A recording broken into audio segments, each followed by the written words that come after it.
हमारा भारत चमत्कारों, रहस्यों और इतिहास से भरा हुआ है। उन्हीं रहस्यों में से एक है उज्जैन का सांदीपनि आश्रम, जो विश्व प्रसिद्ध है। यहाँ जन्माष्टमी पर कृष्ण जन्मोत्सव बड़ी धूमधाम से रात 12 बजे मनाया जाता है। उज्जैनी नगरी का प्राचीन शैक्षणिक महत्व रहा है। सनातन धर्म परंपरा की प्राचीन गुरुकुल पद्धति में महाकाल की नगरी उज्जैन का विशिष्ट स्थान है। शास्त्रीय मान्यता है कि भगवान श्री कृष्ण यहाँ अध्ययन के लिए मथुरा से 5266 वर्ष पूर्व पैदल चलकर आए थे। अंगपात क्षेत्र में स्थित गुरु महर्षि सांदीपनि आश्रम में जगत गुरु योगेश्वर भगवान श्री कृष्ण ने अपने भाई बलराम और मित्र सुदामा के साथ तपोनिष्ठ महर्षि सांदीपनि से धनुर्विद्या, अस्त्र मंत्रोपनिषद, गज एवं अश्वरोहण इत्यादि 64 विद्या और 16 कला का ज्ञान प्राप्त किया था। उन्होंने ये संपूर्ण शिक्षा 64 दिन में प्राप्त कर ली थी। गुरु सांदीपनि अवंती के कश्यप गोत्र में जन्मे ब्राह्मण थे। वे वेद, धनुर्वेद, शास्त्रों, कलाओं और आध्यात्मिक ज्ञान के प्रकांड विद्वान थे। जानकार बताते हैं कि उस समय उन्हें शस्त्र, शास्त्र व धर्म सहित फर्नीचर से लेकर इत्र बनाने की विद्या गुरु श्रेष्ठ सांदीपनि ने दी थी। 5266 सालों के बाद भी यह आश्रम यहाँ प्राचीन गुरुकुल की याद दिलाता है। उज्जैन श्री कृष्ण की शिक्षा स्थलीय होने से भक्तों में यहाँ विशेष उल्लास है। गुरु सांदीपनि अवंती के कश्यप गोत्र में जन्मे ब्राह्मण थे। वे वेद, धनुर्वेद, शास्त्रों, कलाओं और आध्यात्मिक ज्ञान के प्रकांड विद्वान थे। वे अपने शिष्यों से असीम प्रेम करते थे। फिलहाल आश्रम का प्रबंधन गुरु सांदीपनि कुल के वंशजों के हाथ में है। आज भी यहाँ भगवान को दिए गए ज्ञान के चित्र दीवारों पर अंकित है। किसी चित्र में देवकी नंदन फर्नीचर बनाते हैं तो किसी में गुरु सांदीपनि से शास्त्र का ज्ञान लेते हुए नजर आते हैं। श्री कृष्ण के भक्त यहाँ आकर अभिभूत हो जाते हैं।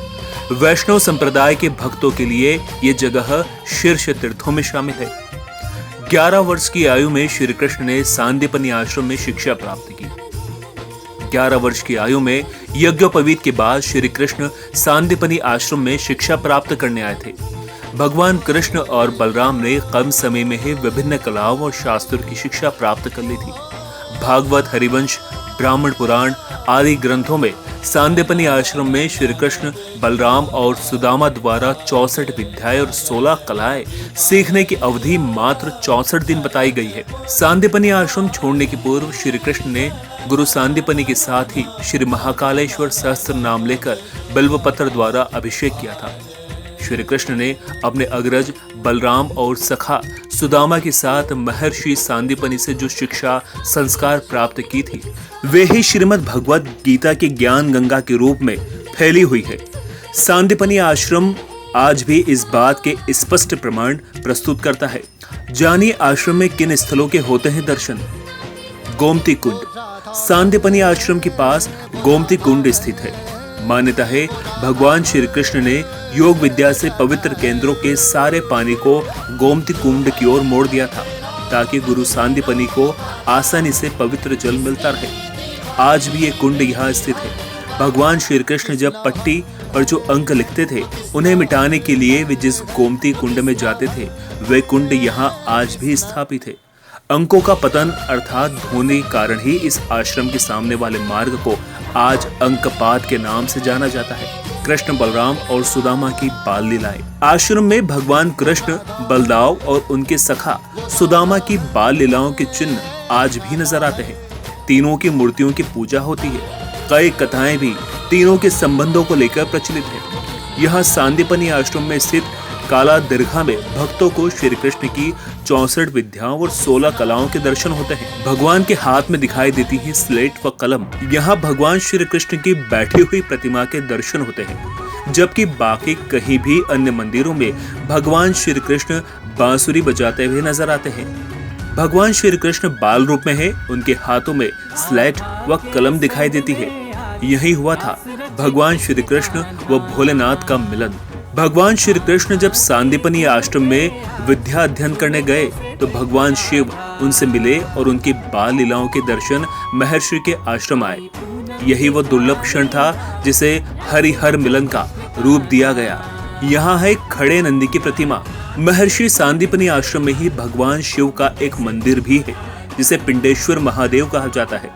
जब भगवान शिव अपने प्रभु श्री कृष्ण की बाल लीलाओं का दर्शन करने के लिए यहाँ पधारे तो गुरु और गोणक्षवत के सम्मान में नंदी जी खड़े हो गए। यही वो वजह है कि यहाँ नंदी जी की खड़ी प्रतिमा के दर्शन भक्तों को होते हैं। देश के अन्य मंदिरों में नंदी की बैठी हुई प्रतिमा नजर आती है। सांदीपनी आश्रम में मध्य रात्रि उच्च शिक्षा मंत्री डॉक्टर मोहन यादव ने अभिषेक पूजन किया और महाआरती की गई। इस दौरान यहाँ पूर्व निगम सभापति सोनू गहलोत भी मौजूद रहे। मंदिर के मुख्य पुजारी पंडित रूपम व्यास के सानिध्य में पूजा अर्चना संपन्न हुई। गुरु सांदीपनी ने अपने तपोबल द्वारा बिल्वपत्र के माध्यम से एक शिवलिंग प्रकट किया था, जिसे सर्वेश्वर महादेव के नाम से जाना जाता है। गोमती कुंड के समीप ही इस मंदिर में भगवान शिव की दुर्लभ प्रतिमा स्थापित है। यहाँ पढ़ने वाले बच्चों को पाती लिखकर दी जाती है ताकि उनका पढ़ाई में मन लगा रहे और बड़े होकर जब वे किसी साक्षात्कार के लिए जाए तो ये पाती अपने साथ पॉकेट में रखे तो अवश्य ही सफलता मिलती है। सौभाग्य है, बाबा महाकाल की नगरी के साथ साथ उज्जैन की एक पहचान और है।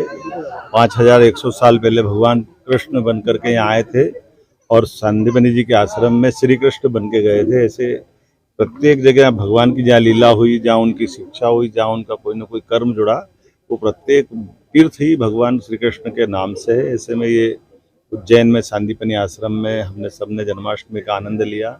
भगवान का जन्म हुआ, खूब आनंद के साथ विधि विधान से पूजा अर्पण करने के बाद भगवान ने जिस प्रकार से आज ये जन्माष्टमी मनी है, कोरोना के कठिन काल के बाद अब देवस्थानों का जो आनंद बरस रहा है, मैं भगवान से कामना करता हूँ कि सभी देशवासियों को, पूरे विश्ववासियों को अपने आशीर्वाद से, स्नेह से और आने वाले कष्ट से निजात दिलाए। भगवान कृष्ण की पाठशाला है, यहाँ बड़ी धूमधाम के साथ में अभी भगवान का जन्मोत्सव संपन्न हुआ है।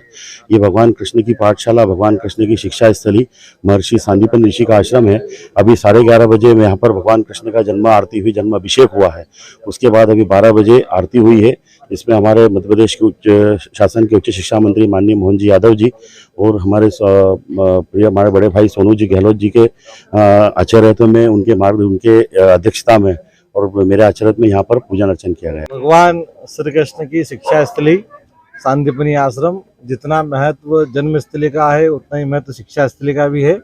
और यहाँ के जो गादीपति है वे रूपम व्यास जी ने, मध्य प्रदेश शासन के लोकप्रिय शिक्षा मंत्री डॉक्टर मोहन यादव जी और सभी भक्तों के साथ मिलकर भगवान को जन्म कराया है और जन्म की आरती की है। और मुझे लगता है कि आज 2-3 वर्षों बाद इतनी चहल पहल हुई है।